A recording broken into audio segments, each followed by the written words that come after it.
I'd like to, on behalf of Anita, our colleague Anita van der Belt, just publicize that she will be hosting an all-party democracy caucus meeting with EU Commissioner for Democracy, Rule of Law, and Justice, Michael McGrath, and that's at 6:30 p.m. No, 6 p.m. 6 p.m. In room 330, Wellington. With that out of the way, I call the meeting to order. Welcome to meeting number 8 of the House of Commons Standing Committee on Foreign Affairs and International Development. La réunion d'aujourd'hui se déroule. Today's meeting is in hybrid mode, and members are participating in the room and remotely using the Zoom application. Participants to consult the guidelines written on the cards on the table. These measures are in place to protect the safety and health of participants, including the interpreters. You'll also notice a QR code on the card which links to a short awareness video. I'd like to make a few comments for the benefit of the witnesses and members. Please wait until I recognize you by name before speaking. For those participating by video conference, click on the microphone icon to activate your mic, and please mute yourself when you are not speaking.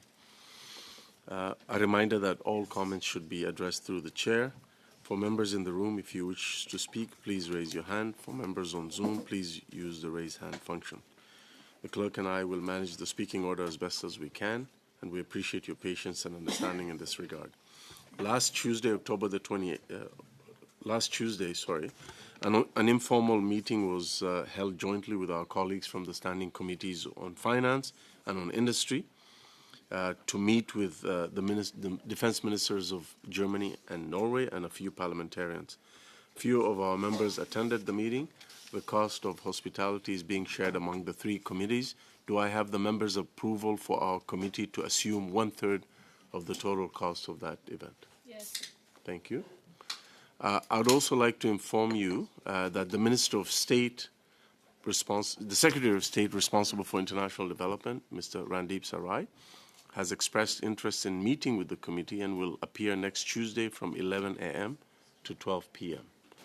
For your information, a draft version of the committee calendar was distributed yesterday by the clerk.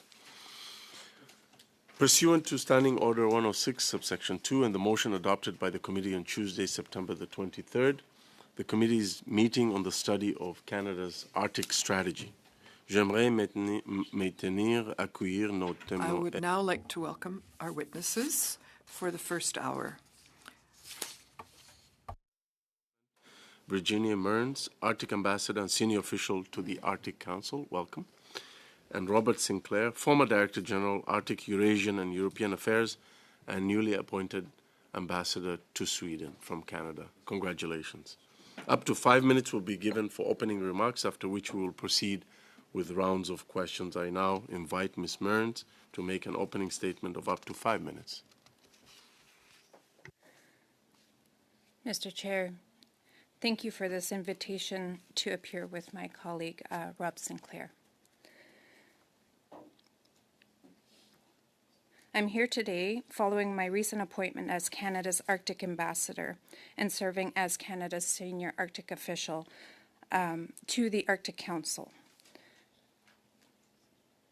It is an honor to follow in the footsteps of Her Excellency, the Right Honourable Mary Simon, who was the first Inuk woman to serve in a similar role from 1994 to 2004.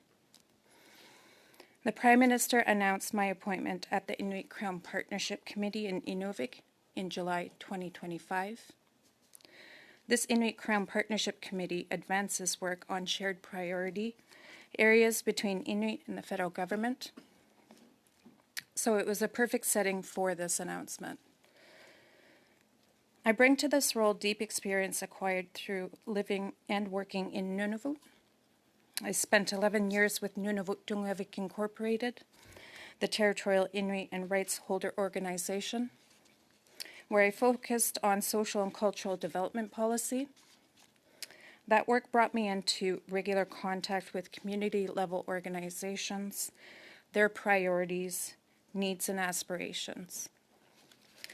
I also contributed to national level work, including on the National Inuit Committee on Health under Inuit Taberikkanatami. I also worked for 8 years with the government of Nunavut, including time in the Department of Executive and Intergovernmental Affairs. In that role, I worked closely with both Inuit organizations and the Government of Canada. I also had the honor of serving as Principal Secretary to Premier Joe Savikata from 2018 to 2021, a role that involved frequent engagement with provinces, territories, and the federal government. More recently, I worked at Qikiqtani Inuit Association, one of Nunavut's 3 regional Inuit associations, as the Senior Director of Inuit Relations. That work included bilateral collaboration with Inuit in Greenland, exploring shared priorities between our communities in Nunavut and Greenland. As shared by my colleague Rob Sinclair, the Minister of Foreign Affairs launched the Arctic Foreign Policy in December 2024, after months of meaningful and distinctions-based engagement with Indigenous partners and territorial and provincial governments. Canada's Arctic Foreign Policy, which builds on and complements the Arctic and Northern Policy Framework's international chapter, consists of 4 pillars: exercising our sovereignty, advancing Canada's interests through pragmatic diplomacy, asserting leadership on Arctic governance and multilateral challenges, and adopting a more inclusive approach to Arctic diplomacy. My role as Canada's Arctic ambassador is one of the priorities announced under the last pillar. Through this role, I will ensure that Canada's Arctic foreign policy remains connected to Canadians living in the North, including through my office in Iqaluit. As Canada's Arctic ambassador, my top priority is to ensure that my role is co-developed in partnership with Indigenous peoples, Northerners, and that our diplomatic engagement reflects the voices and perspectives of those who live in the North. Over the coming months, I'll be engaging directly both in person and virtually to listen, learn, and shape our approach together. Last week, I was thrilled to participate in my first international engagement at the Arctic Circle Assembly in Reykjavik. In addition to holding various bilateral meetings, I also hosted a roundtable with Canadians as a first step of my engagement process to hear views from various stakeholders, including provincial and territorial governments, Indigenous organizations, youth, business, and NGOs, specifically to discuss my mandate. As a part of my engagement plan, I will travel across the 3 territories to meet with partners to exchange on my mandate, building on formal and informal conversations I've already had so far. I've scheduled a number of meetings with key stakeholders, and I'm looking forward to hearing their insights and priorities. I also look forward to pursuing discussions at the Arctic Security Working Group in Yellowknife in 2 weeks. My office will be compiling the feedback we received through this process, and we will be sharing a summary with partners in the next few months. This is an important step in ensuring that our work reflects the voices and the perspectives of those who live in the North. Since I started in my role only a few weeks ago, I sensed enthusiasm from Canadians, especially from Northerners, in engaging with me to share their priorities related to the Arctic and the North. Since in my role, I've already benefited in hearing the perspectives of some Northern and Arctic partners on matters that are of importance to them, and how they see the role of my office. I've heard already the importance of the relationship between partners and the Government of Canada on fronts such as the importance of maintaining strong relationships domestically and working together on areas of joint interest, the importance of a secure and sovereign Arctic, addressing critical infrastructure gaps, and seeking opportunities for the expansion and diversification of the Northern Arctic economies. In conclusion, Mr. Chair, I want to thank the members of the committee for their attention and engagement regarding this important question. I'll be happy to answer your questions related to my role. Thank you. Thank you very much. J'invite maintenant Son Excellence à faire Now, I'd like to invite Your Excellency to make a statement, an opening statement. questions, starting with MP Ziad Abou Taif. You have 6 minutes. Thanks, Chair, and merci beaucoup for your visit today to the committee. You started your role a few weeks ago. In your opening remarks, you mentioned that part of your job is to keep connecting to the local communities and to engage with Arctic Council partners. Do you believe that Arctic or Canada's sovereignty in the Arctic is a top priority for you and for your role? And if that's the case, what tools you have been provided with by the government in order to fulfill this role?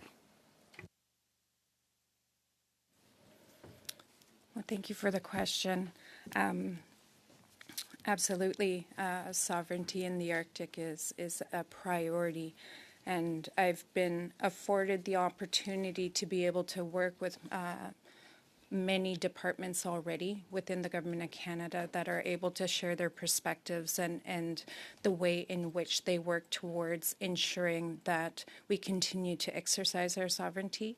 In addition to that, the dialogue with rights holders in the communities that also have their own perspectives on what sovereignty means to them is quite critical as well. And so the ability to be able to have that engagement and that dialogue with the communities and then in turn bring that back within the Government of Canada is quite critical. Thank you. In your understanding of the job that's been given, is a big job. Have you been? Do you have any idea about the challenges with regarding the sovereignty? And what do you think the challenges are to make sure that Canada's sovereignty is in full protection and well kept? Thank you. I think what the challenges are, or the pressures that bring about the discussions or the question of Canada's sovereignty, is definitely the international interest in the Arctic. And being an Arctic state, that does draw a lot of attention to the Canadian Arctic and the Canadian Arctic communities.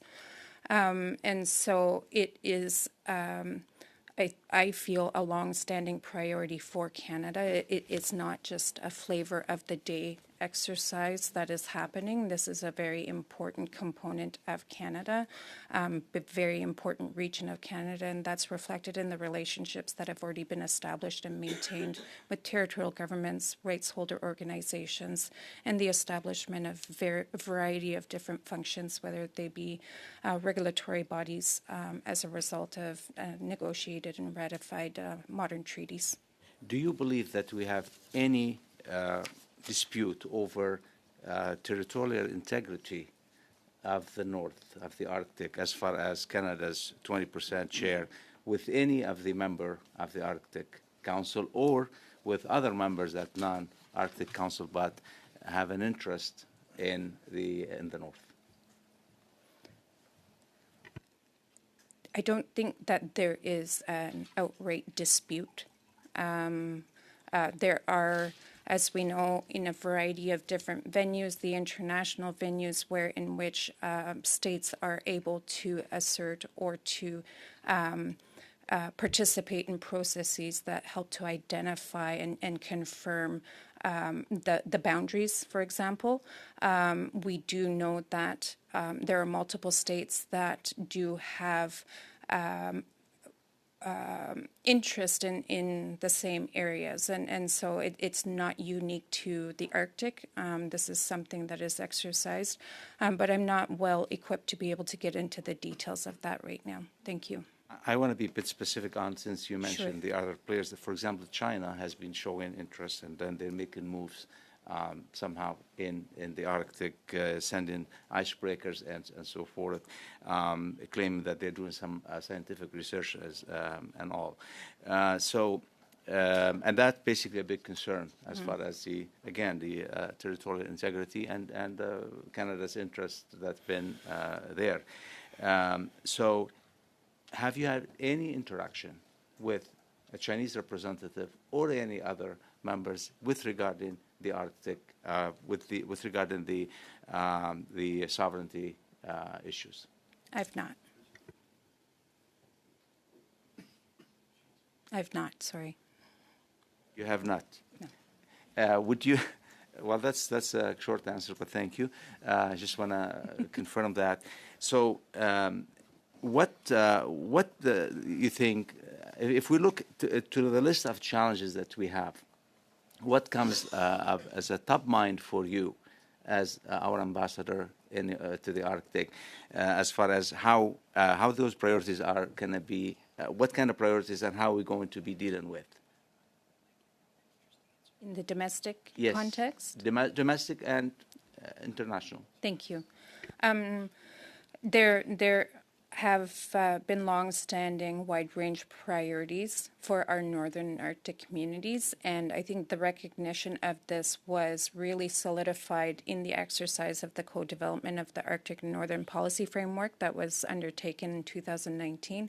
That really helped set the stage for the way in which the Government of Canada would engage with our northern Arctic partners for domestic matters, and to be able to have a mechanism wherein which those concerns or priorities can be addressed.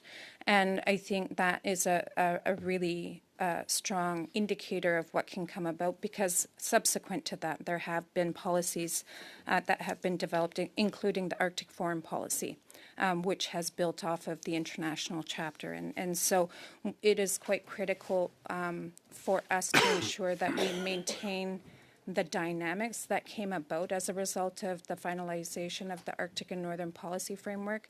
It is a critical exercise that our partners who spent the time to help co-develop it take very seriously. Thank you. Thank you very much for that, MP Abdultaif. We'll next go to MP Rob Oliphant. You have 6 minutes. Thank you, Mr. Chair, and thank you both for appearing today. Congratulations to Ambassador Mearns on your appointment, and really wishing you all the best in this. And also to Mr. Sinclair, Ambassador Sinclair, now on your, I think the Order in Council is still, the ink is still wet. So you have 1 foot in your Director General job and 1 foot in your new ambassadorship. So, but I do feel like I'm a little bit with the old and the new. And I think that's quite an interesting shift, because the work that you have done, Mr. Sinclair, has led to some significant policy changes, including appointments of Ambassador, Consul General in Nuuk, and soon, I hope, in Anchorage, as well as the Ambassador's appointment as our Arctic Ambassador. In my head right now, Ambassador Mearns, is the balancing that you'll be required to do. There are issues of Arctic cooperation as the venue where we've had the most international cooperation maybe in the world, and Arctic competition.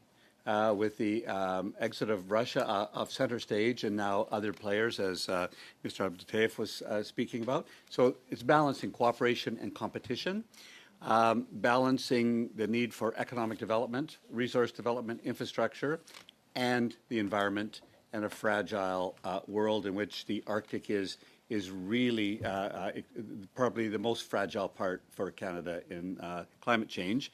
And the third one is really on balancing Indigenous knowledge and traditions and science, and engaging in what many Canadians would consider primary. So you've got some balancing to do. How does that feel for you, and what do you think the challenges will be in maintaining your balance in the midst of that?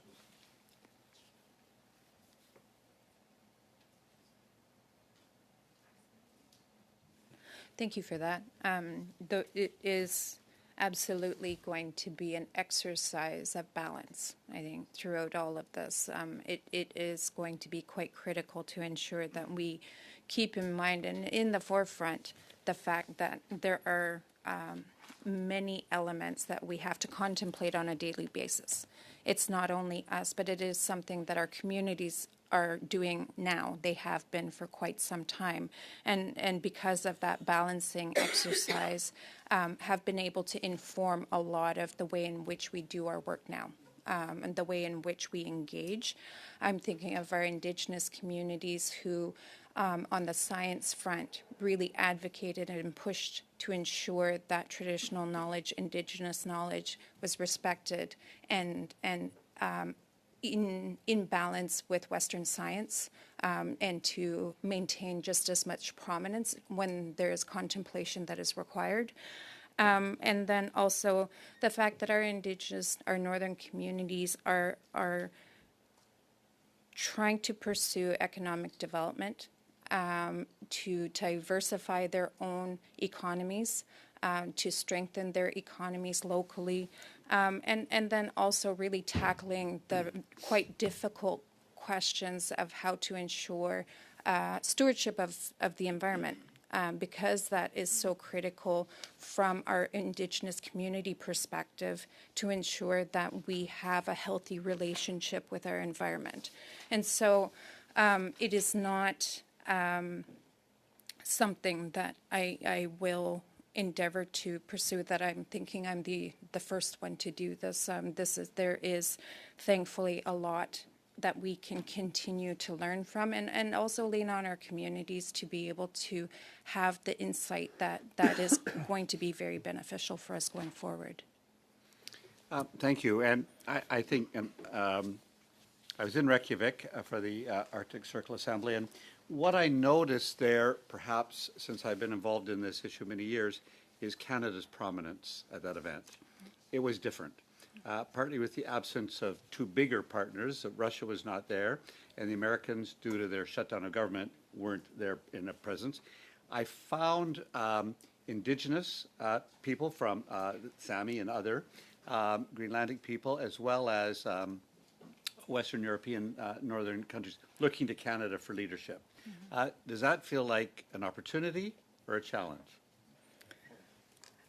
I think it could be both. I think we should pursue it as an opportunity. It is an exciting moment in time to be able to pursue or strengthen those relationships that we already have. And also it helps us to continue the exercise of reflection on what is happening within Canada, to do a bit of a gut check to make sure that we are comfortable in being able to demonstrate best practices, but also to be able to support and elevate the voices of our fellow Canadians at the international stage, and also really promote our success stories. We have a lot of successes that we are very proud of, and we want to ensure that folks that want to learn more about it have the opportunity to do so. Thank you. One of my frustrations has been that Southern Canadians know very little about the North. We tend to romanticize it. And I've lived north of 60 for a number of years, and the frustration was how little people in Canada know about the North and the Arctic. Could this be part of your mandate as well, helping Very us short, very brief understand? answer, please. I anticipate that will be very much a part of my day-to-day, domestically and internationally. Thank you very much. Next, we have Député Mario Simard. Vous avez 6 minutes. Mr. Simard, you have 6 minutes. Thank you. Thank you very much. I'll give you the time to put on the earphone. Can you hear me? Good. The voice of the interpreters is maybe more harmonious than mine, but that's good for you. As my colleague, Mr. Oliphant, has just said, you have a mandate that touches many areas. You closed by talking about a sort of popular education of what the Arctic realities are. I understand that there are strategic issues, geopolitical issues, also economic development issues that are associated to your mandate. As will be part of what you will have to do. Earlier today, I went to the Natural Resources Committee, where we had a Indigenous chief who talked about consent, informed consent, previous informed consent, and that will be something that the mining sector has to develop. And you know that C5 will be accelerating in some way the development of some natural resources. And do I understand that you can play the role of an arbiter or of creating a connection between the communities and the government's economic development wishes?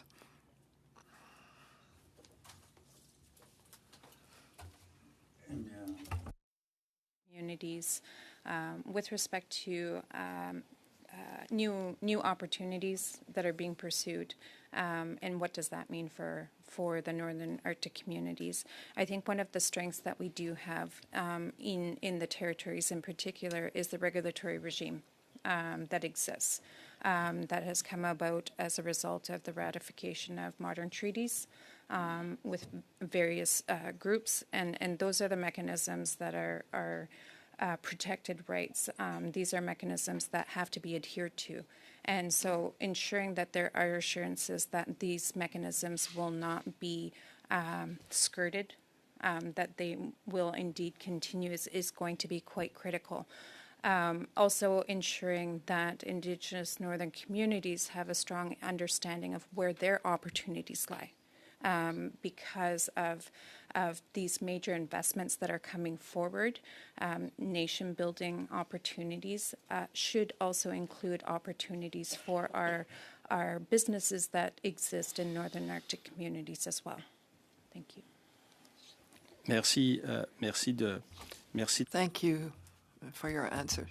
I don't want to insist only on one dimension, but I would like to come back to this idea of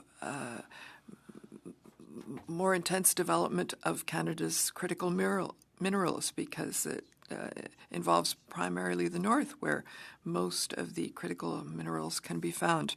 In order to do that, infrastructure is needed.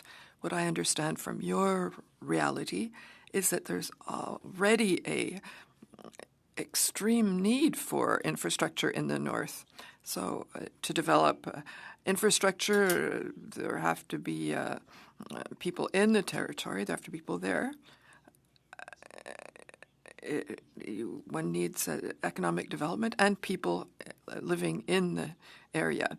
How do you look at this possibility of creating a relationship between the economic development that can come from natural resource development and the infrastructure that is associated with that? Would that be part of your mandate? That is definitely a part of my mandate. Of course, we do have the various departments within the Government of Canada that are tasked with really pursuing those opportunities and engaging with territorial governments, Indigenous rights holders, the business sector, to be able to make that a reality. And so I very much anticipate that that dialogue will also come to me. And I think it's important to remember that our communities have identified for quite some time where the infrastructure gaps exist within their communities and what that means for their ability to pursue the diversification of their own economies. But at the same time, I would note that these communities have also identified possible future projects that would help boost, and whether that be in the realm of exploration for critical minerals, engagement with the private sector for large investments. Those conversations are very real, and they have been happening for some time. And that's really enabled our Northern Arctic communities to be able to come to the Government of Canada and say, these are our priorities, whether it is in a pre-budget submission or on regular dialogues that they're afforded to have. Thank you. Okay, we will go next to MP Crump Nyman. You have 5 minutes.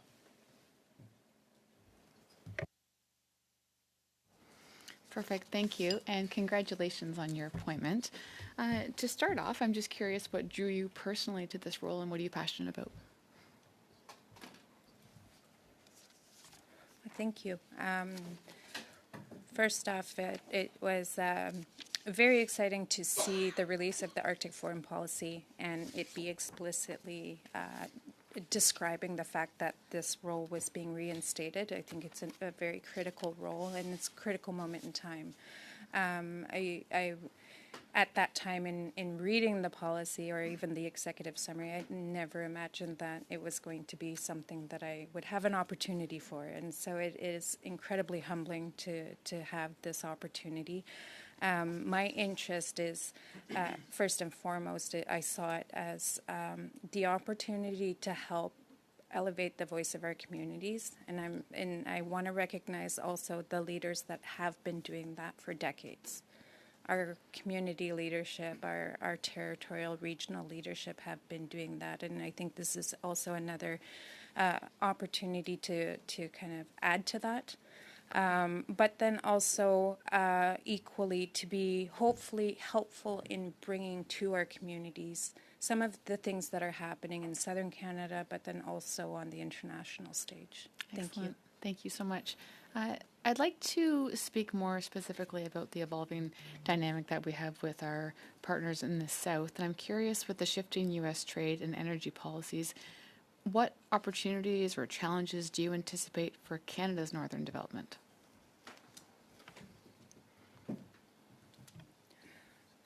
I won't be able to get into the specifics of it, but I can confirm that trade, whether it is with our southern neighbors or elsewhere, does definitely have an impact in our northern Arctic communities because our communities are incredibly dependent on these sources.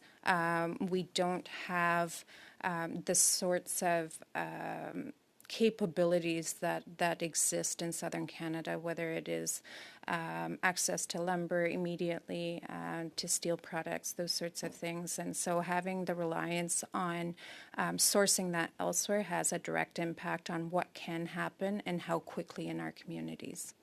So how can Canada protect the Arctic resource exports and still attract investment without the overregulation that you were speaking about earlier?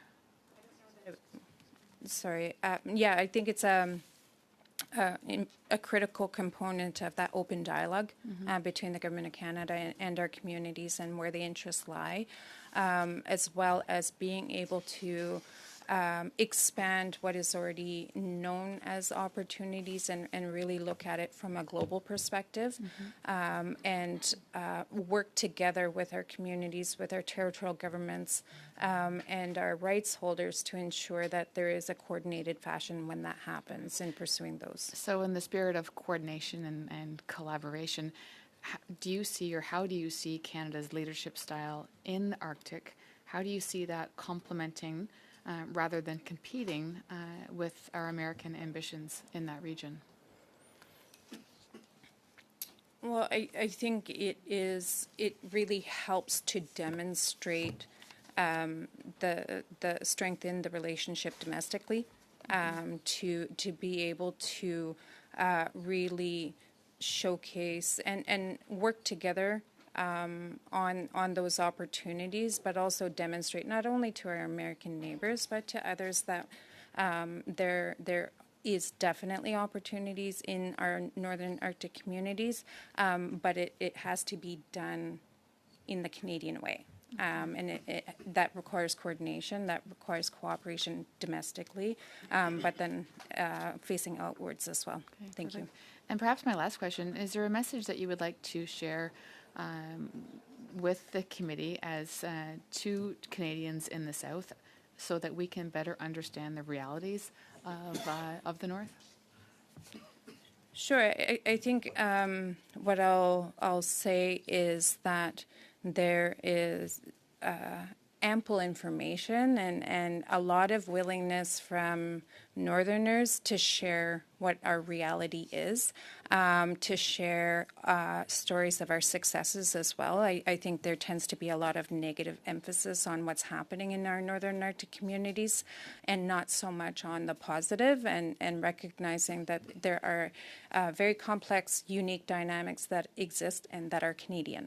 And so just really encouraging curiosity, I think, taking the approach of curiosity and reaching out to learn more would be fantastic. Thank you.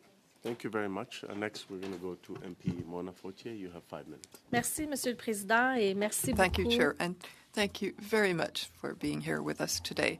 Congratulations for assuming this role. We know you're going to play a very important part, and we're very proud to see you in that role. That is so important, as you mentioned in your opening statement. I'd like to come back to what you said at the beginning when you talked about the approach of co-development. It's not the first time we've heard about that in the context of the study, and I think it's an approach that is necessary. It was stated before, but how do you perceive that co-development approach in the development of the Arctic and also in foreign policy? How do you perceive that? Thank you. It is not an easy task. I don't think it would be fair to proclaim that. It is an important exercise because ultimately the result is products that are reflecting and are reflective of the voices in our communities. And so co-development is something that we have heard as a major desire and priority coming from our Northern Arctic communities, governments, Indigenous rights holders, and so actually putting that to practice is such a critical exercise. And it's an area that even in the very short weeks that I've been in this role is intriguing for other states, especially in the Nordic countries, and really understanding the approaches that Canada is taking in those relationships that result in the ability to co-develop policy, co-develop strategies. And so it is something that really demonstrates that working dynamic, but then ultimately creates an opportunity to really stand behind the final product with pride, and with the confidence that we are pursuing a pathway that folks are comfortable with.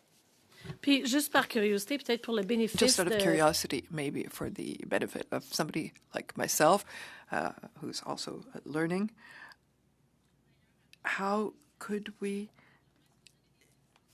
use this co-development approach? Do you have concrete examples of what has been working, what has not been working? And do you have recommendations to share with the committee on this approach that would allow us to add to our study that's taking place currently? I would definitely point to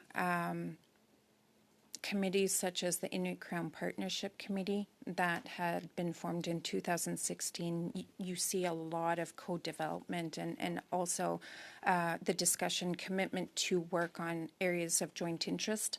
And so immediately my mind goes to there as a very current example of the co-development exercise put into practice on a pretty daily basis.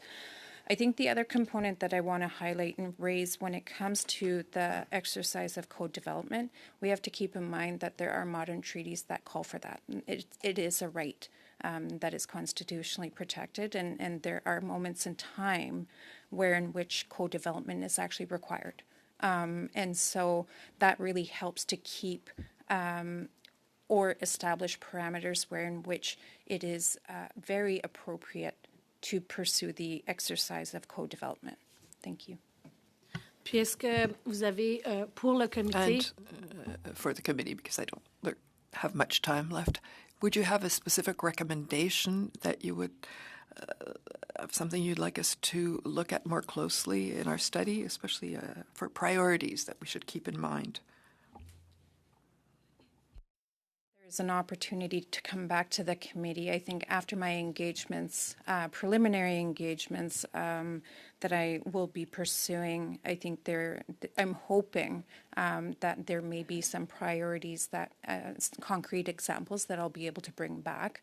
But right now, I am very much excited in participating in that engagement and hearing firsthand. And subsequent to that, I would be happy to share what I've heard so far. Thank you very much. Next, Monsieur Simard, vous avez 2 minutes et demie. You have 2.5 minutes.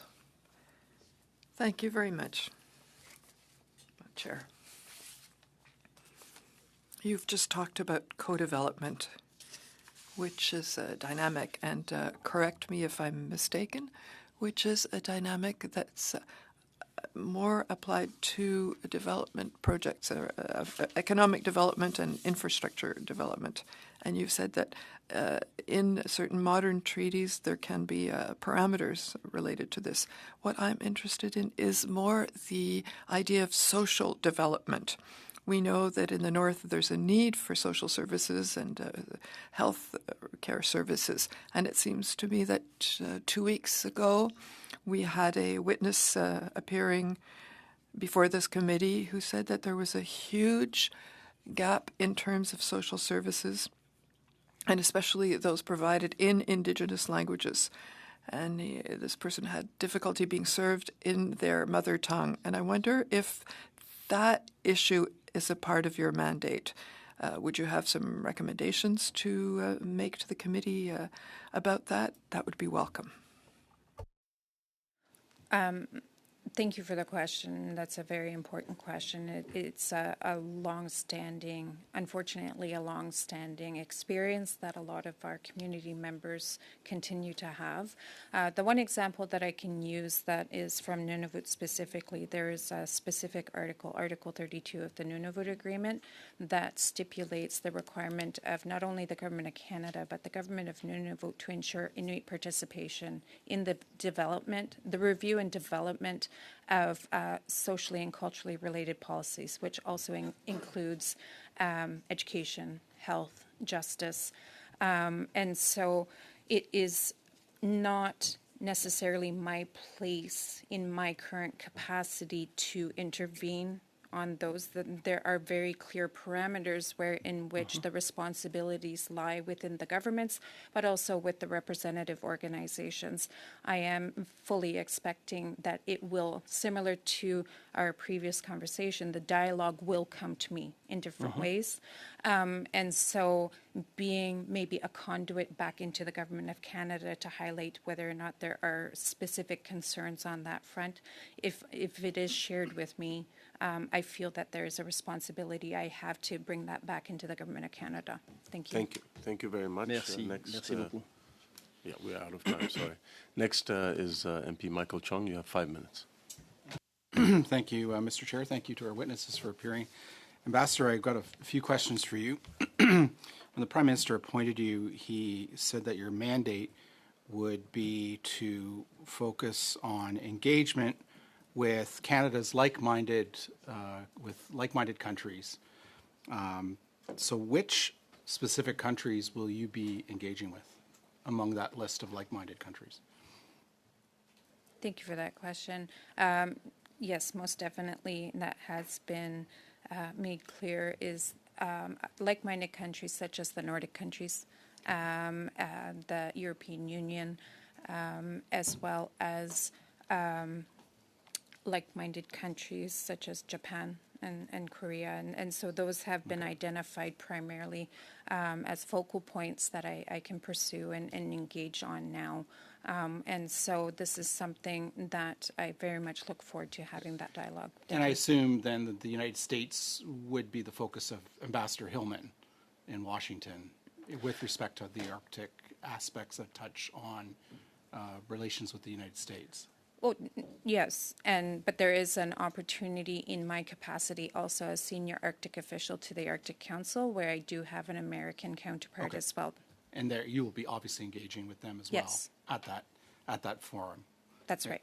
The Prime Minister also said your mandate is to advance Canada's security in the Arctic. What specific security things will you be advancing? This is an area of dialogue that I've just started with Department of National Defense, already recognizing that they have plans that had been announced already through our North Strong and Free, but then also their engagements. I think where I come into play is because there has been increased engagement in our communities with the department's plans for the investments for physical infrastructure, really working together on that dialogue and really trying to discern what the community perspective is, but also ensuring that it is clear to communities on what Canada's plans are for those investments. Okay, thank you. And the Prime Minister also said that your mandate, excuse me, is also to advance Canada's economic growth in the Arctic region. So again, what specific economic things will you be advancing? Well, and this is where I need to hear from communities on where their priorities lie as well, because we do have economies in our communities.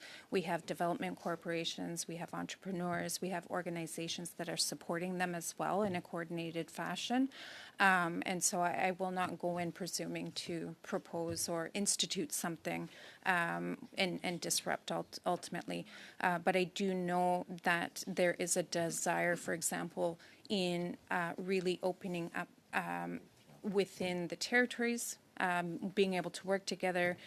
Organizations such as Entrepreneur have been collaborating with entrepreneurs, startups in the three territories and really giving them the tools to be able to expand their presence as well.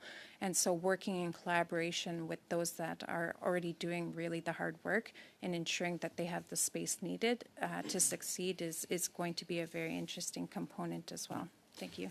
One of the questions I asked in previous meetings of other witnesses related to some of the proposals for submarine cables carrying the world's telecommunications and internet traffic that are being proposed or are in the process of being built that would transit through Canada's Arctic, some of which would transit through Canada's Arctic waters between Europe and the United States, between Europe and Asia. Are you familiar at all with any of these projects? And if so, could you comment on them? Not so much the international major projects that you're talking about. I know of the desire and the work that has been happening within Nunavut to have that capability brought into the territory. I'm much more familiar with that. I do have to do my homework on it. I appreciate that. So I just mentioned it because we don't have any submarine cables up there yet, but other Nordic countries in the Baltic region have had huge problems with vessels flagged to authoritarian states like the PRC, like the Russian Federation, severing these vital internet cables and causing all sorts of havoc. So that's the reason for my question. Thank you. Thank you very much, Mr. Chong. Next is MP Bill Blair. You have 5 minutes. Thank you very much, Mr. Chair, and my congratulations and thanks, Ambassador Mearns, for taking on this very critical role at this particular time in our history. I think it's very important, and we're grateful for your service to the country. And Mr. Sinclair, I would be remiss if I did not acknowledge your decades of service to our country and in your new role as well. If I may, I'm going to direct a question to you, Mr. Sinclair, because it's part of the pragmatic policy approach of the pillars that were identified in our Arctic foreign policy. We talked about the establishment of new consulates in both Nuuk and Anchorage. And And it, on its surface, it sounds like, okay, that's an entirely reasonable thing to do. But I'm sure you've given a great deal of thought to what we would hope to accomplish by establishing a diplomatic presence, consular presence in those two regions, neighboring regions of the country. They're both very different and very important to us. But at the same time, I'm sure you've also given some thought of what would be the metrics that we might apply to determine whether or not those investments, as important as they appear to us, are in fact being effective in helping us deliver on what it is we intend to achieve. And so I'd leave it to both of you to perhaps comment on the decision to place consulates in those two places and what we hope to achieve and how we would measure our success. Thank you for the question and for the kind words as well. Perhaps I'll use an analogy that might resonate with you. I see consulates, embassies are the diplomatic equivalent of a frigate. We're out there presenting, protecting Canadian interests, collecting information, representing Canadians abroad, protecting Canadian interests, and promoting those interests. So with Nuuk and Anchorage, you definitely see those consulates in that light. The relationship between Greenland and Denmark continues to evolve. And investing in the relationship with Greenland now will pay great dividends in the future, wherever that relationship with the kingdom ends up. In terms of the consulate in Anchorage, very much, I would say, and Virginia can speak to this more eloquently than me, but the Indigenous representation that we have in Anchorage is very, very significant in terms of U.S. interests. And then I would say in terms of measuring effectiveness, you can measure visits, you can measure trade stats, you can, there's a variety of metrics that we can use to measure their effectiveness. Perhaps I'll leave it at that. And perhaps I can turn to Virginia to talk about the Inuit in particular connections. Thank you, Rob, and thank you for the question. Yes, in terms of the human aspect, it's critical. It is. These are very welcomed opportunities that I've already heard about, not only from Indigenous Canadians, but also from Inuit in Greenland that have been waiting for something like this. And so there is most definitely excitement for Canadian presence in Nuuk because it will amplify already the dialogue that has been happening, especially on trade. And the opportunities around trade, and in particular, the opportunities for the Inuit to Inuit trade, and how can that be supported?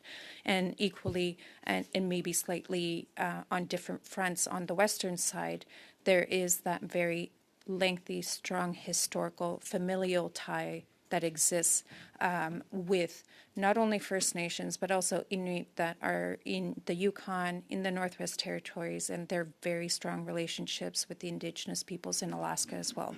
And equal interest on a trade perspective to be able to diversify and really tap into not only the North-South kind of dynamic, but now the North, what's being described as North to North. Yeah, thank you. Thank you both very much. On the first pillar of the Arctic foreign strategy, we've talked about asserting and Canada's sovereignty. And one of the things that I have been taught by northern communities and by my very many discussions at the Inuit Council, our partnership, and in discussions we've had, is that sovereignty really is about infrastructure. It's about investing in things like highways and airports and power generation and water treatment plants and health services and housing, and creating not only infrastructure but prosperity and sustainability in northern communities. And so we've talked a little bit about the money that's now being put forward in our defense policy, about multi-use infrastructure. We've talked about nation-building initiatives. I'm hopeful and optimistic that there will be a very respectful engagement with particularly Inuit, but also all northern communities and territorial governments on how to do that right. What role would you Thank see? you. Unfortunately, yeah, we're way And I've over talked too time. long. I apologize, but perhaps you we'd so have that much. conversation another time. I know. Thank you. Thank you so much for your testimony and for appearing for this study. That concludes the first half of this meeting. The meeting is therefore suspended, pending the second half. Sorry, Bill.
call the meeting to order. I'd now like to welcome our witnesses for the second hour of testimony from Canadian Global Affairs Institute, Dr. David Perry, President and CEO, appearing in person. Welcome.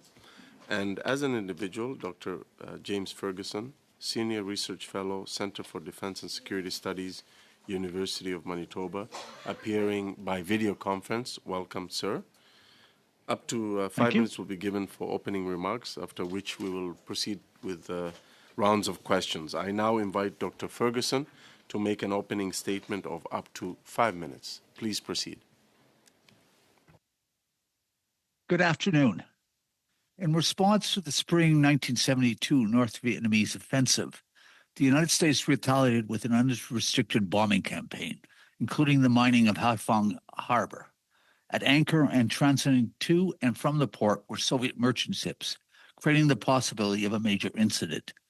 Yet at the same time, President Nixon was at the Moscow summit with General Secretary Brezhnev, signing the SALT treaties, ushering in the period of relaxed tensions, détente. I raise this example, and there are many more, to remind the committee that in the world of great power politics, relations among the powers are generally a mix of confrontation, competition, and cooperation, depending on the issue and the location.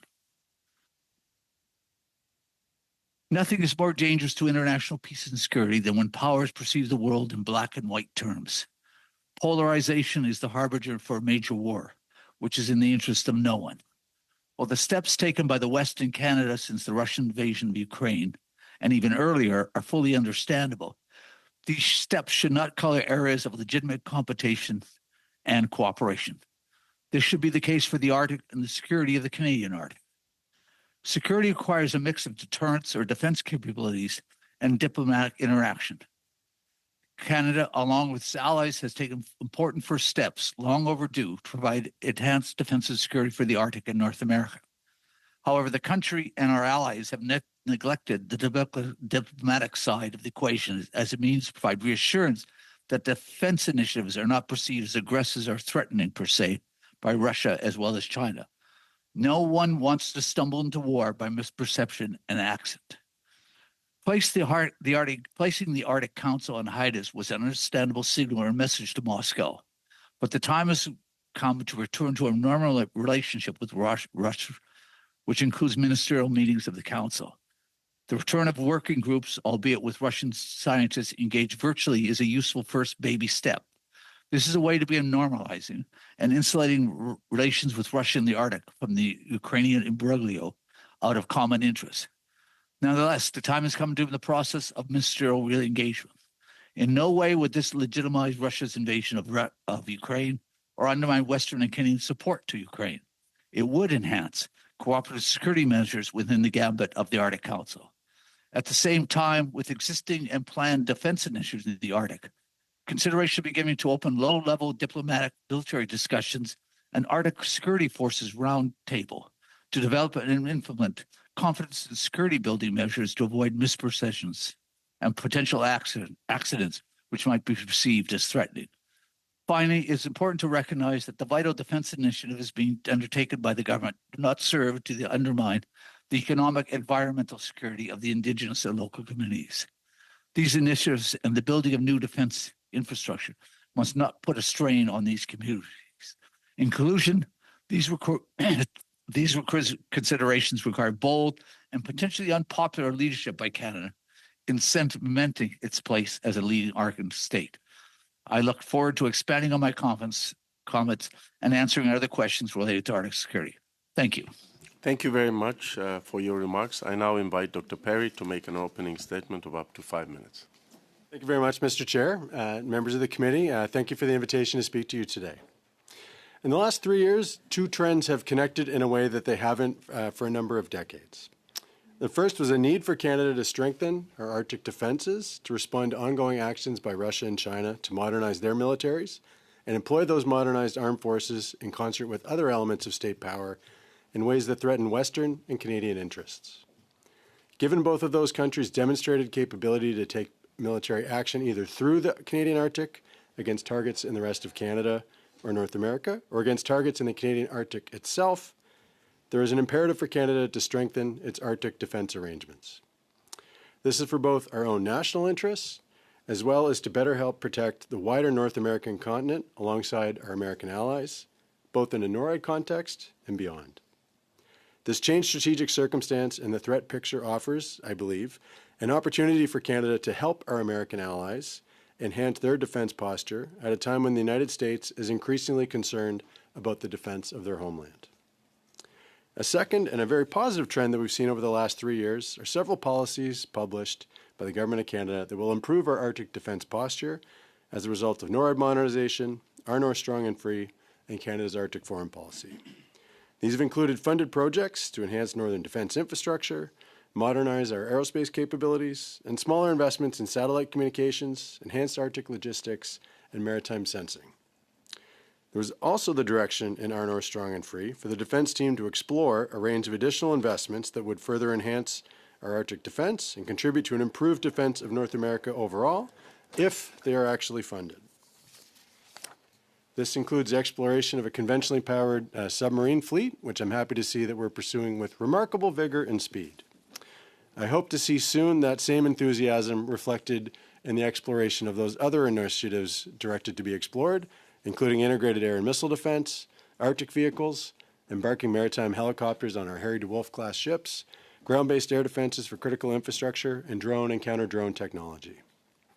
I would offer the committee 3 recommendations for consideration as it undertakes its study. First, we should fully fund all of our Arctic defense-related initiatives, as well as whatever requirements are identified as needed to give the Canadian Coast Guard a meaningful national security role, particularly when it comes to maritime domain awareness. As well, to the extent possible, the ongoing effort to reduce spending across the Government of Canada should protect relevant spending in other departments as much as possible. Second, the Government of Canada collectively needs to focus on the implementation of these initiatives. Historically, we've been far better at publishing policies than we have been at actually delivering on the commitments that they make. I'd note that 17 years ago, the Canada First Defence Strategy committed to purchase 3 platforms that would significantly enhance our Arctic defence: new fighter aircraft, new warships, and new maritime surveillance aircraft. But as we sit here, not a single airplane or ship has yet been delivered to the Canadian military. I hope the timeliness of future delivery improves significantly with some of the initiatives the Prime Minister has put forward, including the creation of a Defence Investment Agency. And I hope to see a similar focus soon placed on our ability to modernize our Arctic defence infrastructure at the speed we need as well. The third recommendation I'd make is for the committee to consider how our Arctic initiatives will impact our American allies. We should improve our defenses for our own national interest, to be clear. But given the current strategic circumstance where our north sits between the rest of North America and the most likely conventional and strategic military threats to the continent, much of what we do will be of interest to the United States. As we make these investments, we should be mindful as we can that these initiatives can also help defend Americans. There may be significant opportunity to use these initiatives to help construct the new defense relationship with our American allies that the Prime Minister has stated is needed. The opportunity to use these efforts to the benefit of both of our countries will be maximized by meaningfully accelerating the pace at which we can actually implement and deliver them. Thank you. Thank you very much for your remarks. I will now open the floor to questions, beginning with MP Michael Chong. You have 6 minutes. Thank you, Mr. Chair. My first question is for Professor Ferguson. You drew an analogy between 2 events going on at the same time in 1972, the U.S. mining of a harbor, or the entrances to a harbor that could have led to an escalation between the U.S. and the Soviets, and at the same time the détente that was initiated through the talks between Brezhnev and President Nixon. Can you think of any non-great powers that have successfully initiated a détente between great powers? Because that example is not analogous to our situation here in Canada.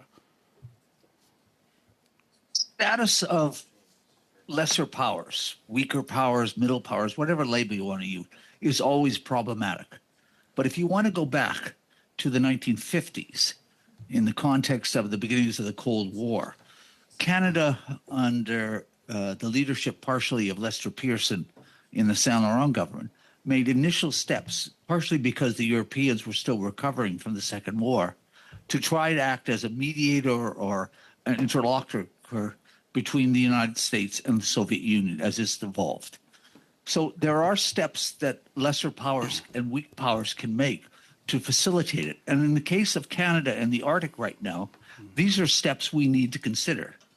There are steps for reasons with regards to politics in the United States, as well as our Western allies, which they can't not take or will not take. Yeah. But we can. Yeah. Well, And that's the most important thing. I got the point. Thank you. I just would point out that in the 1950s, Canada was a much larger a great power, arguably then, that we are not now. We represented a much greater percentage of the global economy, and only a mere decade later, we were arguably in the top 5 militaries in the world. That clearly is no longer the case. But I appreciate you explaining that. Thank you. I have a question now for Dr. Perry. You mentioned the need as your second recommendation on execution. Can you explain to me why it is we cannot execute in this country? I note that both Finland and Canada purchased F-35 jets in the same month, in the same year. Finland purchased 64. Finland announced the purchase of 64. We announced the purchase of 88 F-35s. They have 5.5 million people. We have 40 million people. We are almost 10 times their size. Their jets will be fully operational with air bases in the Arctic in 2030. The Auditor General has indicated to us that at the earliest, we would be operational in 2033, 2034, and likely not at that point because of likely further delays. So why can we not seem to execute on anything with respect to military procurement in this country? I'm not sure how much time you have left in your question. Well, you have 3 minutes, and it's all yours if you give us specific answers to that question. Thank you, Mr. Chair. So in that circumstance, I think part of it is that we've had a difficult time sticking with a good decision, and that dates back a long time. I think another component to that is we had a difficult time articulating clearly and more broadly outside government circles the rationale for making some of those key decisions. So I think transparent, open communications has been a missing aspect in some parts of our procurements. But I would note that the decision, which has not been prevaricated upon, was made at the same time in February, I believe, of 2022 by both countries. And Finland's on track by 2030 to be fully operational. We are not. We're years behind. So why is that? Well, that was another decision that Canada made because we've made previous ones on the same aircraft. 2022. Why? Once the decision was made, 2022, and I understand all the delays leading up to that decision, why is it when the decision was made in 2022 that they are able to execute and deliver in 8 years something that we can't seem to do in a much longer time frame? I think part of it is different schedules about when in the phase of the purchase orders we made those actual decisions. I think in a broader sense, we've got difficulty aligning shortages of human talent in the Air Force to get trained, to get maintained, as well as infrastructure. We have 40 million people in this country. They have 5.5 million. Like, we're not talking about thousands of pilots that need to be trained. We're talking about enough pilots to pilot about 88 jets. Like, we should have 8 times the pool of talent here, 9 times the pool of talent. We all around this table, I think, don't understand why we can't seem to get things done in this country. And it's not just with this particular procurement. There's a much broader problem. And we've been talking about it for years, and yet it continues to go on. And I would offer that it's a part of function of past choices to not prioritize investments like these in a way that other countries have. I think we've seen some positive evidence that we are making this an appropriately significant priority, the way that we were remiss to in the past. And by only putting such a small focus on this, we're trying to take a very small group of trained fighter pilots and retrain them onto a new aircraft, when other countries that are much smaller, with more emphasis on this, had a much bigger pool to draw from the start. Is it potentially a need to bypass competitive bid processes entirely under law and instead go to ministers making direct decisions on what contracts will be signed and what things are going to be done at what time, like C.D. Howe did many decades ago. Is that where we're at right now? Because, you know, we have yet another agency being created and needed to be stood up. You know, Brief response. Yes. Okay. Next, we will go to MP Rob Oliphant. You have 5 minutes. Sorry, 6 minutes. Thank you, Mr. Chair. Thank you to both our witnesses, and all your comments are well taken and thoughtful. Question I want to dwell on a little bit is we are talking about protecting our sovereignty and protecting our territory. I want to delve into what we mean by sovereignty. And I'm looking for a definition, and this may be beyond what you can do in this meeting, but I'd like to talk a little bit about what we mean when we're talking about protecting our sovereignty. Is that the same as protecting our territory? Is that the same as engaging with the peoples of the North? And I'd like to just poke around with this a little bit, even theoretically, or to hear from both of you. Thanks. I'll leave the comment about sovereignty to my former university professor colleague appearing here today. I personally think the focus needs to be much more stringently placed on security and defense. I think that is the real challenge that Canada faces, less so than a sovereignty challenge per se. I think where we need to orient our activity, our diplomatic efforts, as well as our investments in different defense and national security instruments has to be focused on security and defense. We do not currently have adequate provisions to defend our country and our part of North America, both on our own as well as with our American allies. And to me, that is the key area that needs focus. Come back to that, but go to Professor Johnson. Well, I would agree with my colleague. Sovereignty has become a very emotional issue in Canada, a very touchy point that everyone wants to press. But when you look at the realities of Canada in the Arctic, its territory, its archipelago, its territorial waters, there is no sovereignty challenge at all. There's no contesting. There's contestants about the status of the Northwest Passage. There's a bit of contestant with our American allies about the Beaufort Sea. But by and large, no one contests our sovereignty, which is our authority to make decisions over what is to be done or not to be done with regards to our territory and the adjacent waters. There is no sovereignty issue here, and it's time we stop talking about that. My colleague, Dr. Perry, is dead right. This is really about defense and security in the areas that are beyond our sovereign territorial and territorial waters and how we deal with this problem. So if my suggestion to this committee is drop this problem, because it doesn't get us anywhere, because it assumes there's some challenge, and there is no challenge. Thank you. I'm still struggling with it could be both and, because it may not be a challenge to our sovereignty, which is, I think, a working definition. I'm going to maybe have our analysts work a little bit more on definitions of sovereignty, heads up. But challenges to the defense and security of our territory of which we are sovereign. I mean, I'm trying to figure that out, because there isn't a challenge to our sovereignty. I agree. How, at least generically about the Arctic, maybe there is to our challenge of our whole country. But there are challenges for us with respect to who is an Arctic nation, where Arctic nations should engage cooperatively, and where we should have absolute authority over what we do in what we believe to be our territory. Am I getting close to this? Challenge me, push me back? Well, to take from your comment, I mean, I think the key issue is whether or not we can enforce what we want to happen in the place that we call our own. That's going to require significant investment in the capacity to do that. We have underinvested for a long time in the many different apparatus of the federal government to be able to actually respond from a pollution prevention point of view, search and rescue, as well as core defense and security means. And I think the best route to ensure that we have confidence that we set the terms for what happens in the Canadian Arctic is to ensure that we have the means to do so. Thank you. Thanks, Mr. Chair. Thank you very much.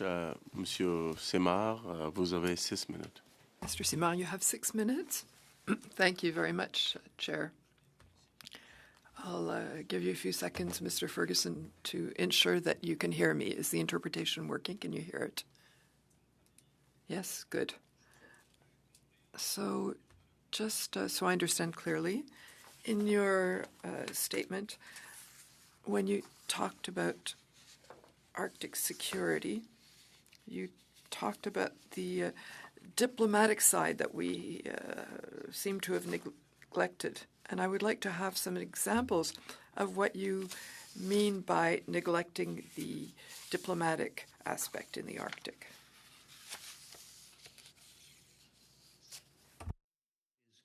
In the context of the Russian invasion of Ukraine in February 2022, 2021, I can't remember dates, we shut it all down with the Russians. And there are policies which we instituted, the United States and our allies instituted, basically to shut all this down. The issue for me is, why did we shut all this down? Although the Coast Guard Forum still is in place, and that's important, given, not least of all, given our limited resources and American limited resources in the Arctic relative to Russian capabilities, which we might need as the Arctic opens up further and further. So that's the problem. We neglected this. We allowed that conflict in Europe, in Eastern Europe, to color everything we other did. And I understand the politics of all this, but there is still an important need for us to engage them. They have important, for example, in the scientific world, in terms of climate change and permafrost warning, their scientists have important information which we need to know about and we need to exchange with them. But under the current situation, we're not doing that. And that's really problematic for us.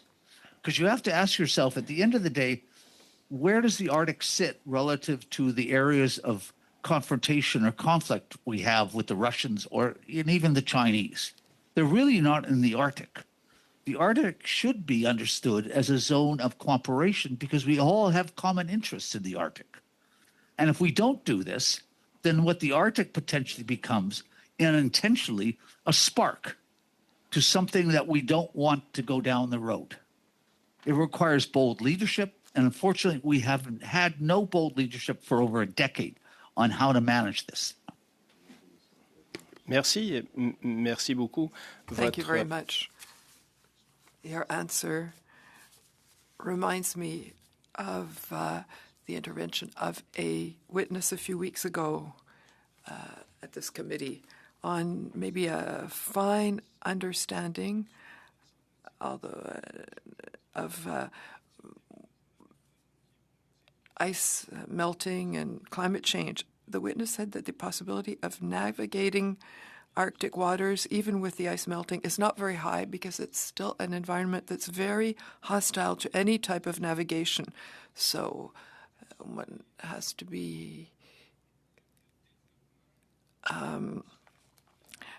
careful about the development that we'll carry out by thinking that we may have navigable routes in the Arctic with the ice melting. I don't know if you have any information about that aspect or thoughts to share with the committee about this. The general understanding is that as the Arctic ice cap starts to melt further, and you get more first-year ice rather than permanent ice, that the navigable route is going to be the northern route or the Russian route, to put it bluntly. Because of the rotation of the Earth, the Northwest Passage is a problem because ice builds and comes into that passage. So we want to know, and this then relates to issues surrounding the law of the sea over the Arctic continental shelf issues, where this needs to be managed with the Russians in particular about how we understand our legitimate jurisdictions relative to international law. And I would add, as far as I understand this, the Russians have been religious in devoting themselves or committing themselves to proper scientific research with regards to the issues of the continental shelf in the Arctic. But we have an interest because nothing sits in an ocean in one place. And given the rotation of the Earth, as I mentioned about the Arctic ice moving into the Northwest Passage, if you have a disaster in the Russian Passage, where is that going to go? What's going to move? and it's going to move to us. So that's a vital area where we need to cooperate with the Russians. We have common interests with them. And why would we want to exploit those? Merci beaucoup, Monsieur Ferguson. C'est fort Thank you very éclairant. much, Mr. Ferguson. That's very enlightening. Mr. Perry, you spoke to us in your opening statement about the need of maintaining funding for defense initiatives. You have certainly heard the government's intention to increase its expenses to 5%, and that will be done through infrastructure. And I'm thinking about infrastructures that would be necessary for critical minerals. When we talk about the North, there are many critical minerals in the North. Do you believe that this is a promising and interesting strategy on the part of the government? Become more promising the closer we get to actually being able to meaningfully extract them in larger quantities and process them usefully. I think in the context of our discussions with NATO and that additional 1.5% that would go beyond the 3.5% target on core defense spending to an overall target of 5%, as best as I can tell, that 1.5% remains still fairly vaguely defined. Perhaps there's an ability for Canada as part of our participation in the alliance to help shape what that means. I guess my best guess, though, would be that we can only be able to count some of the investments which, to my mind, we should be making for our own national reasons because we have products that are valuable globally and we should exploit them as much as we can for our own national benefit, economic, social, and otherwise. But it's only to the extent that that exploitation can help tangibly connect with the defense supply chain and help produce defense capability that we could consider them as part of that 1.5% to take us to 5% overall. Thank you very much. Next, we'll go to MP Tamara Cronus. You have 5 minutes. Thank you very much. This has been a fascinating discussion, and I'm very grateful to the witnesses for their insights. Dr. Perry, you touched on a number of points. You know, when we think about China, Russia, and the United States as we move sort of from a clear American hegemony to a more multipolar world, depending on who you talk to, we think of China as being, you know, far to the west and Russia as being far to the east. And when we think about the United States, we think about our southern border. And in the Arctic, they're really all right there. They are our neighbors, and they are right across the ocean. So I'm wondering if you could elaborate a little bit on how the issues of how the defense and security requirements change when we look at these countries from our northern border instead of from our southern border, and what we need to do. On a point that you mentioned, I think that Canada actually has a lot that we could potentially draw on from our American neighbors in Alaska that have already fielded there in a similar climate, a lot of the same kind of capability that we're looking to acquire. So I think there's a lot that we could draw on there. I think the basic issue that we need to be aware of is that wherever we want to look at these potential threats on a map, that because of the geography and transpolar routes, they're more likely to be presenting a military challenge to North America over the pole. The same reason that when you fly east or west, you tend to go through parts of the Arctic. It's the same flight path that a missile would take, more or less, because it's faster and it's a more direct route. So irrespective of what latitude most of China is on, if they wanted to take military action towards North America, it is likely to come through the Arctic. The same thing applies to Russia. And then beyond that, because the North and their Arctic is important for the Russian economy, the Russians are really deploying a lot of assets there. They're making significant investments there.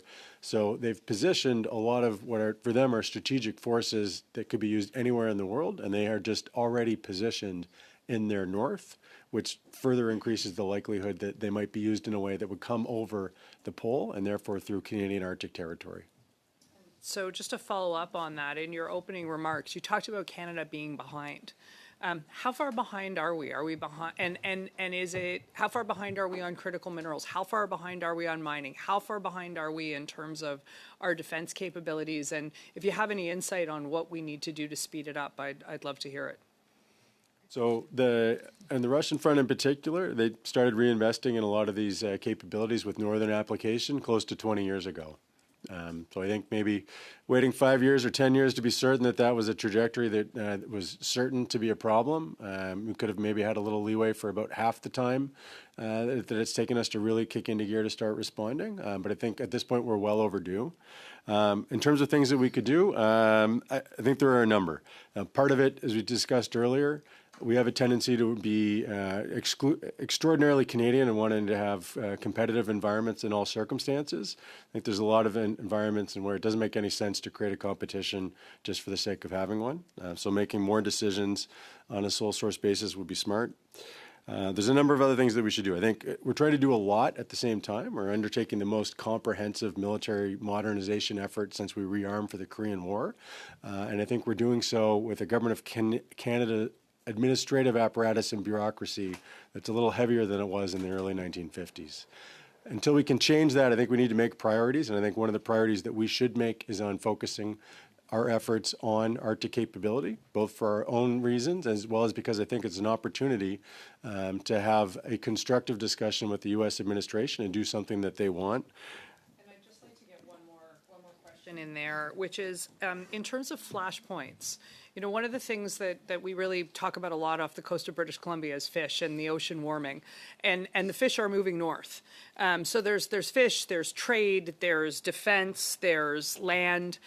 Where do you think the flashpoints are most likely to happen, if just in terms of the current configuration? I think it's hard to predict. It's hard to predict where a specific flashpoint would occur. I think the key thing is that we need to focus on what would be the most impactful threats. Concerns over fishing would have to take a number of different steps to become concerning. The most recent disputes we've had over fishing have been with key allies. So the likelihood that those evolve into something we don't want to see happen is perhaps less, depending on who is actually doing the fishing. I would say, though, having said that, there's a number of countries, and China in particular, employs non-state assets, fishing vessels in particular, in ways that make it difficult to figure out whether or not those vessels are acting independently or whether or not they're acting as an arm of the Chinese government in a sense. So we need to be mindful of those things, but I think the core priority should be focused on conventional military threats because we have so far to go in terms of adequately preparing for our own defense. Thank you.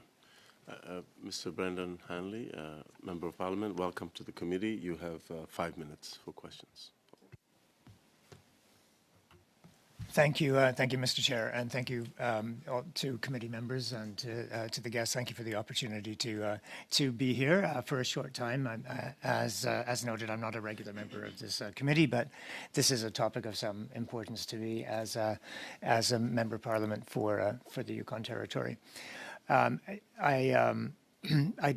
want to just follow up on my colleague, Mr. Oliphant's, searching for some clarity on sovereignty, and I must say I'm a little uneasy with the comment that we need to put that aside, or that that there is no sovereignty issue. When I think of the history of colonialism and displacement in Canada, but particularly in the three Northern Territories, I think we really need to continue to look to the expertise on the ground for the definition of sovereignty. To me and to many in the North, it relates to governance and ownership. Who's governing? What are the threats? Who needs to know? How are threats communicated, and what are the lines of communication? We have had some issues where, for instance, self-governing First Nation chiefs do not have information on what is actually a potential threat on the territory. So, Dr. Perry, I know you have extensive expertise in the area of diplomacy, security, and global governance. So I wonder if you could start maybe briefly by describing how, from a federal point of view, we can best interact and collaborate even when we're talking about procurement and bolstering infrastructures, defense security, defense infrastructure with self-governing modern treaty nations, but also with, of course, territorial and provincial governments. Thank you. I'd say recognize that there's an importance to engage with all that stakeholder base, all those communities. I think we've been trying to move in that direction in a number of different respects. I think we need to figure out a way to do as much as is required as quickly as possible, and I don't know that we've struck that same balance. I think I would take a bit of a cue from some of the discussions about major projects, recognizing that there's an importance in engaging with the relevant stakeholders and doing the regulatory review. We just need to figure out a way to do it much faster than we have in the past. So if that's a question of engaging, however many 100 more staff and quadrupling their travel budget to be able to go and meet with enough people, but how do we do that in an effective and relevant time frame? And I think from my vantage point, I come back to, I think all of that, while those are valuable objectives, we need to be thinking about doing that towards the objective of meaningfully bolstering our actual security and defense arrangements. Thank you, and I don't think you will find any disagreement from the territories on that. A couple of examples, as you may know, the Yukon established the Arctic Security Advisory Council under the former Premier Pralé's leadership. Also, the Yukon First Nations last year hosted the Defense and Security Conference. There is an Arctic Summit 2026 being prepared. Called Securing Sovereignty and Investment. So what I hear repeatedly is leaders, community members, civilians saying we're here to help. And one example, actually, I note that you contribute to the Canadian Naval Review. You may know that there's been exploration of the feasibility of a naval reserve in the Yukon. A decision still has to be made. They've been here all summer in the Yukon, and it's been really great to meet with them. Noting the lack of human resources in CAF, how important would something like a naval reserve in the Yukon? How can that help to contribute to our human resources around the country? I think that the possibility to take initiatives like that or to connect it more broadly with how we engage the Canadian Ranger communities, the other major reserve component of that, it's really, I think, a question of what we train and equip them to actually do and how connected they are with the rest of the national security and defense apparatus. I think in the past, we haven't really provided as much of those points of connection, enough of the training, enough of the equipment as we could. So with the Rangers on their own, I think there's a lot of asymmetry in my understanding between the different Ranger patrols. Some of them have very different skill sets. Some of them are much more connected with more of that conventional apparatus.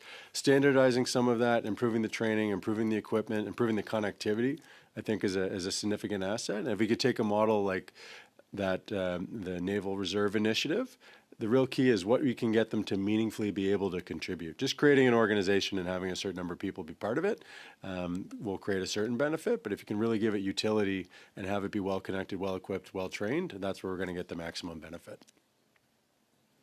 Thank you. Thank you very much. We will go next to Monsieur Simard. Vous avez 2 minutes et demie. You have 2.5 minutes. Thank you very much, Chair. Mr. Perry, and also the same question for Mr. Ferguson. I would like to take advantage of your expertise. One speaks about an increasing desire of the NATO countries to create a list of strategic list of minerals where a minimum price would be fixed, which would allow projects to be initiated in Canada and others, because China is doing something that looks a lot like dumping on the market. And we know that rare earth minerals are very important in the energy transition as well, and as well as in defense and new technologies. Is it realistic to have this kind of minimum base price in terms of critical minerals? A unique natural advantage because those are our natural resources. And I think that we should really seriously look at what perhaps uniquely amongst some of the NATO countries that Canada can provide by virtue of those natural resource holdings. Helping create mechanisms that would change some of the price structures that China uses to make it much more difficult for Western countries to create their own sources of supply on a sustainable basis, I think is something we should do. But I think the real value added that we can provide is getting those resources out of the ground and getting them processed. And I think that might be something where we could carve out a particularly value-added contribution to the NATO alliance, because most of the other allies don't have the same kind of natural resource deposits that we do. But the real key is to not just have the deposits, but to be able to get them meaningfully into defense supply chains. And I think there's a long way to go there. I'm hoping that part of what comes forward with the defense industrial strategy would include initiatives around critical minerals that we're seeing investments in by other NATO allies, like the United States and Canadian companies. I think the government of Canada can take a significant role in trying to create the right kind of market conditions to get much more critical mineral extraction and processing happening here in this country. Merci.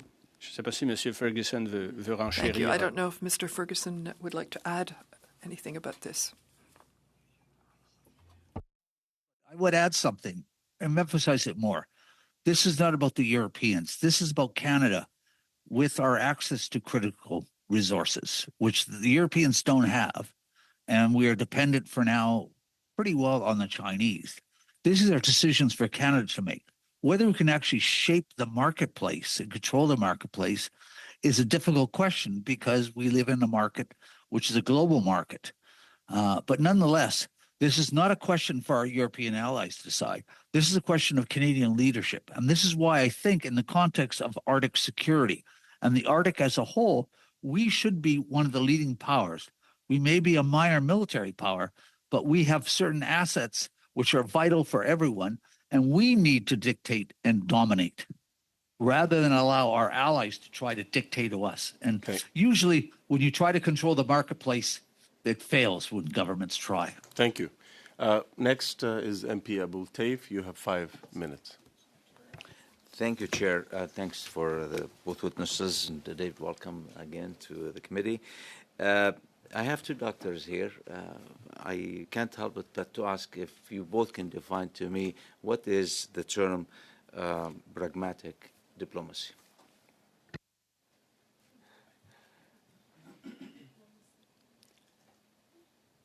I'm not sure that I can. I think it's a little bit of an eye of the beholder. Certainly to me, it would be recognizing that both values and interests are important in diplomatic relations, not having value judgments outweigh consideration of our interests. That's my best try.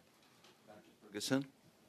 My answer would be values are very important because values define interests. And this idea of a dichotomy between the two is very misplaced. What we value is what we interest.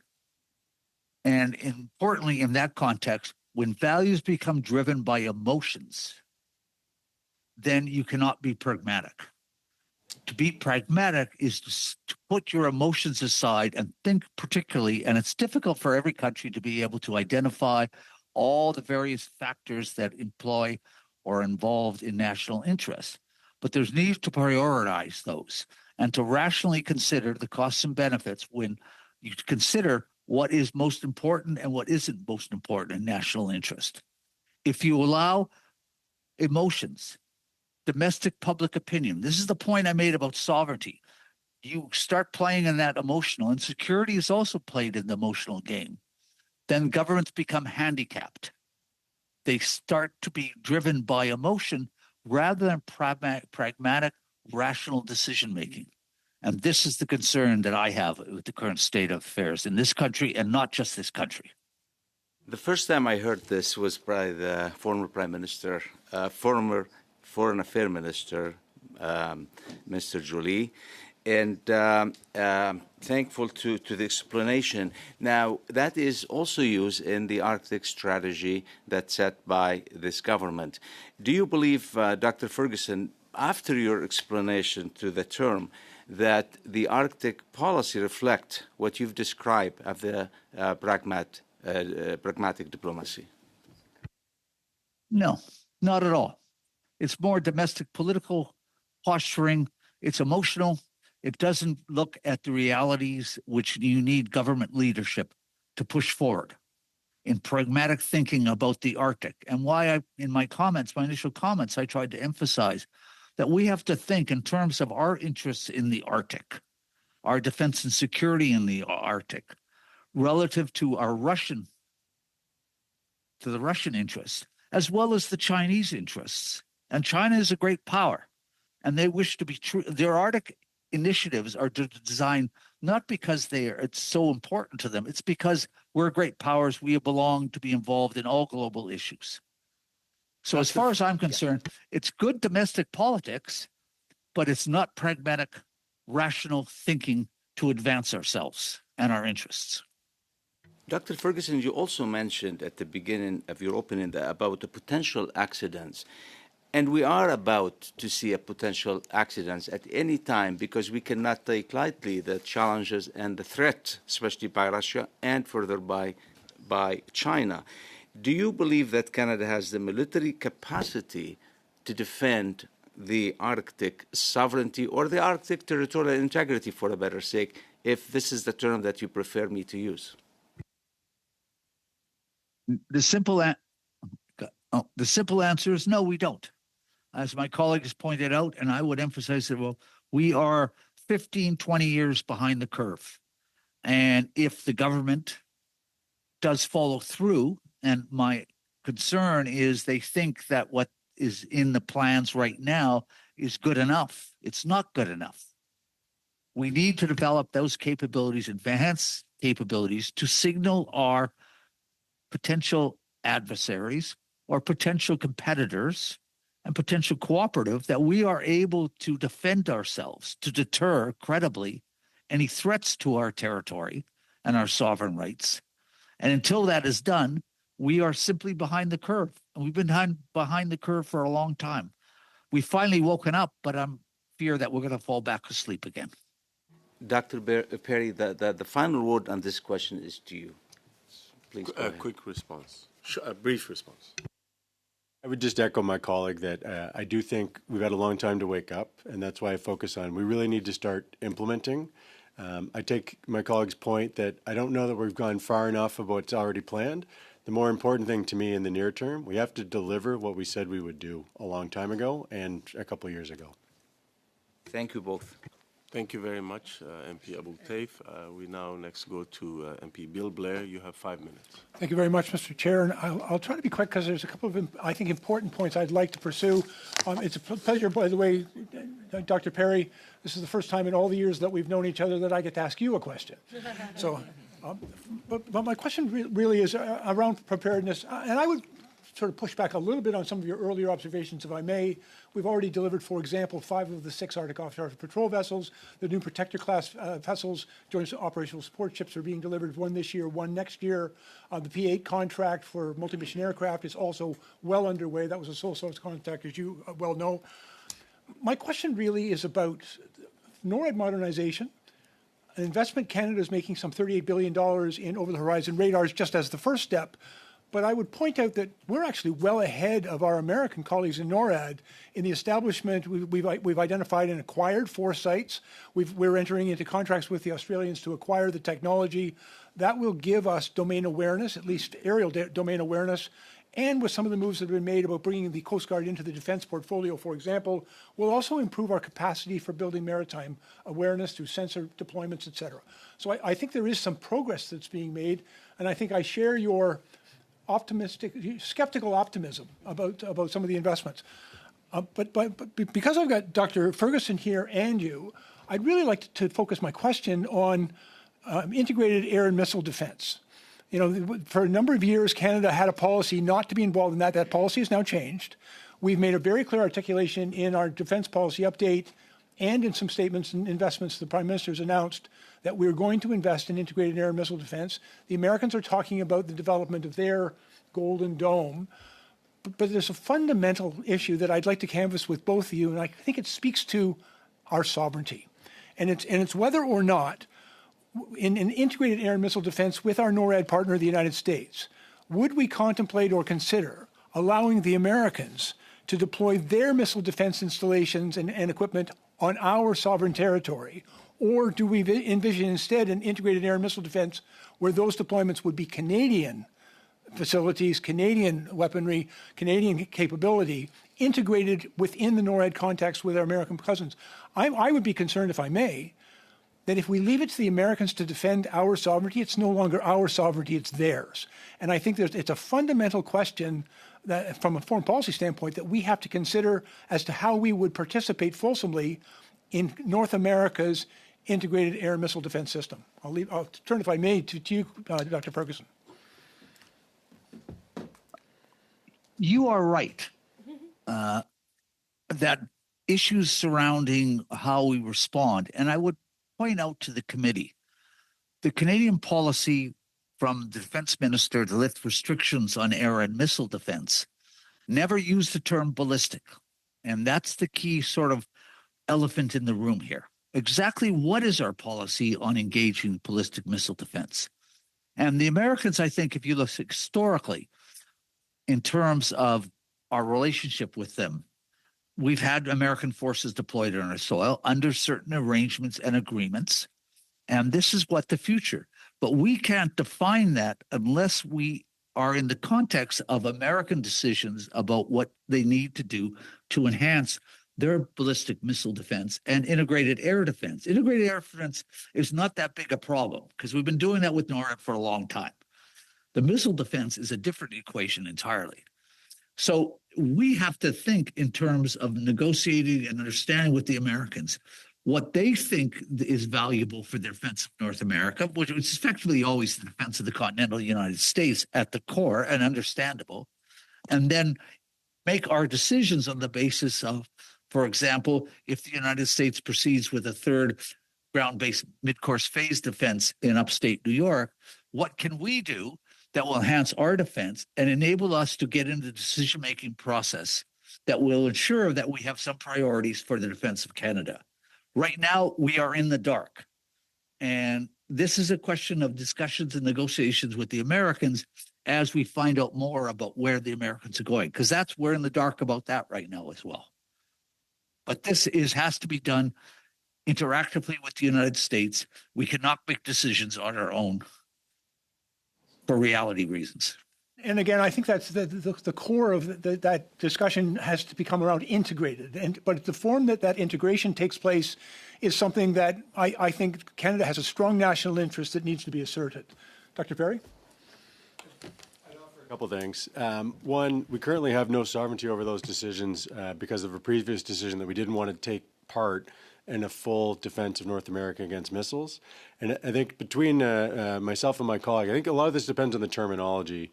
And I think there's a bunch of terms being thrown around, particularly in the context of what President Trump's talked about with Golden Dome.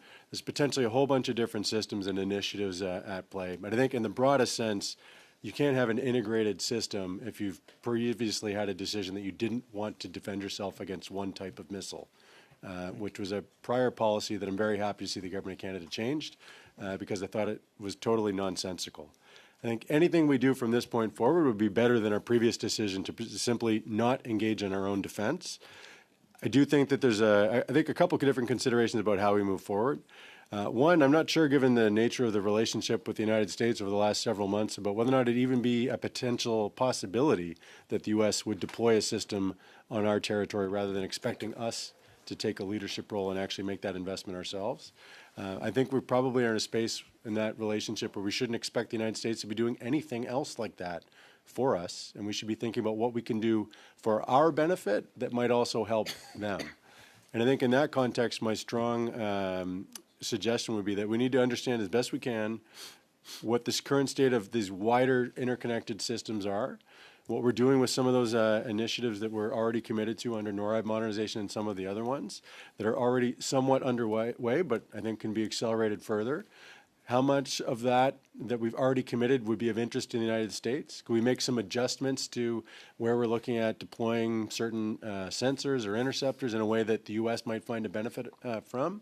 And we should be prepared, and I think at this point we should be taking the position that we want to pick up 100 cents on the dollar of all those investments and not expecting that the United States are going to be looking for a cost-sharing arrangement like we've had in the past. Thank you very much. Thank you to Dr. Perry and to Dr. Ferguson for your testimony and for appearing in front of our committee.